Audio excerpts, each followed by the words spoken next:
আমাদের কৃষকদের সঙ্গে সাংবাদিকরাও ছিলেন। 4 জন সাংবাদিক আর এই কৃষক এবং একজন সাংবাদিককে একেবারে জায়গাতেই পিষে বেরিয়েছিল। আমাদের আন্দোলনের চাপে শেষ পর্যন্ত তাকে গ্রেপ্তার করেছিল তার সহযোগী যারা, কিন্তু পরে দেখা গেল উত্তরপ্রদেশ সরকার তাকে ছেড়ে দেয়। আমরা তার বিরুদ্ধে কৃষক আন্দোলন সুপ্রিম কোর্টে গিয়েছিলাম।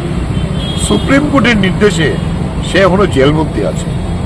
তবে সাফল্য আমাদের এটাই, অজয় মিশ্র ট্রেনে আবার এখানেই বিজেপির প্রার্থী হয়েছিল, তাকে পরাজিত করেছে কৃষকরা।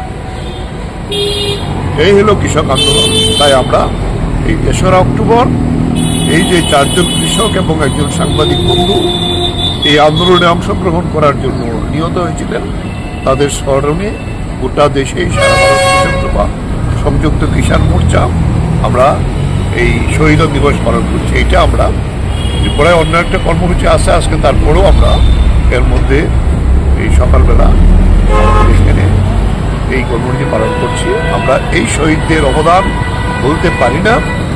এখনো বিজেপি সরকার কৃষক বিরোধী নীতি নিয়ে চলছে, তবে শিক্ষা নেয়নি। কৃষক বিরোধী নীতি নেওয়ার ফলে এইবারের যে নির্বাচন হলো 151টি আসনে বিজেপি পরাজিত হয়েছে গ্রামাঞ্চল, যেখানে কৃষকরা এই আন্দোলনে সামিল হয়েছে।